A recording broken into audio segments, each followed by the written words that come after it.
Assalamualaikum warahmatullahi wabarakatuh. Nama saya Dia Putri Ratnasari. Saya dari Semarang. Saya akan mencoba menjawab pertanyaan dari tugas belajar di luar kelas hari pertama. Pertanyaan yang pertama, pertanyaannya ada dua kelompok. Yang A, yang pertama, apa pengertian fun learning? Fun learning merupakan proses belajar yang wajib menyenangkan bagi anak. Kemudian, mengapa proses belajarnya harus fun learning? Karena tujuan dari fun learning ini menumbuhkan minat baca dan minat belajar anak, sehingga wajib harus menyenangkan. Anak kalau tidak menyenangkan maka tidak akan tumbuh minat belajarnya. Apa tujuan dari fun learning? Tujuannya yaitu menumbuhkan minat baca dan minat belajar anak secara intrinsik. Yang kelima, apa hukum fun learning di Bimba? Hukumnya yaitu wajib harus fun learning. Kemudian yang kelima, siapa yang harus menciptakan fun learning? Yang kelima, siapa yang harus merasakan fun learning dan sebutkan alasannya. Yang harus merasakan fun learning yaitu anak.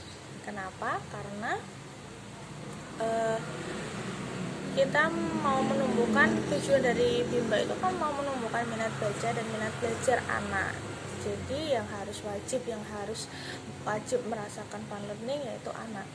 Kemudian yang keenam, siapa yang harus menciptakan fun learning dan sebutkan alasannya.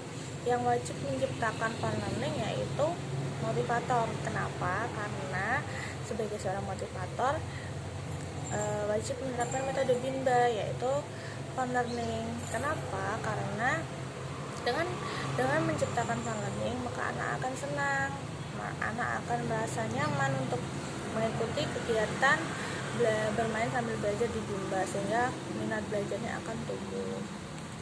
Kemudian nomor 7, bagaimana cara menciptakan fun learning? Cara menciptakan fun learning yaitu dengan melakukan small step system dan individual system, yaitu dimana kita harus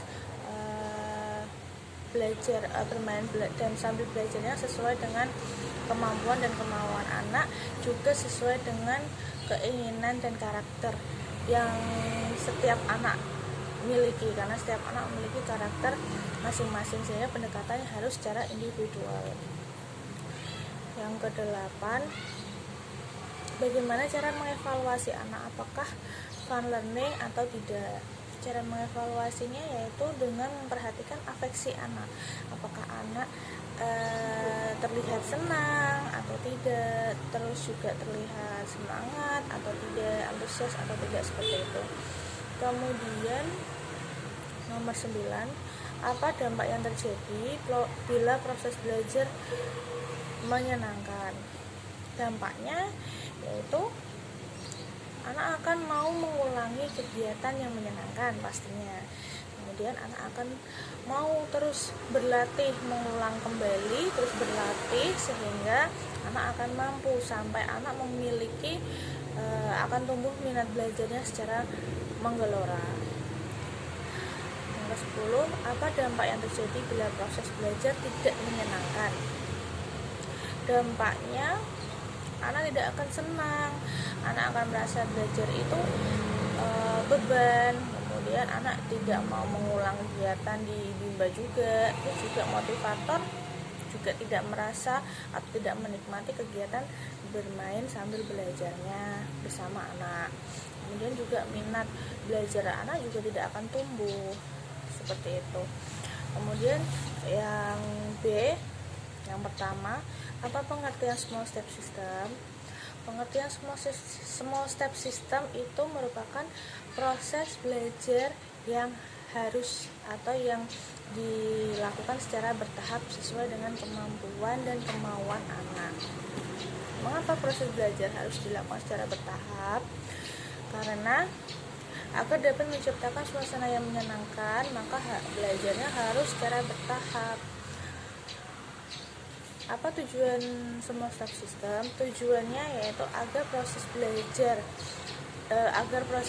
bermain sambil belajar dapat dapat dirasakan secara menyenangkan atau fun learning. Bagaimana cara agar motivator dapat mewujudkan proses belajar yang small step system dengan menerapkan proses individual system?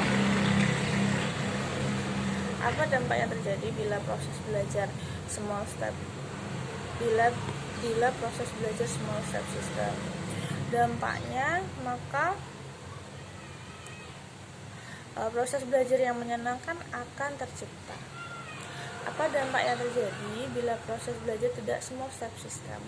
Maka kalau tidak small step system atau tidak bertahap, maka suasana yang menyenangkan tidak akan tercipta, karena kan di situ ada sisi memaksa, tidak sesuai dengan kemampuan ataupun kemauan anak, sehingga tidak akan tercipta suasana yang menyenangkan.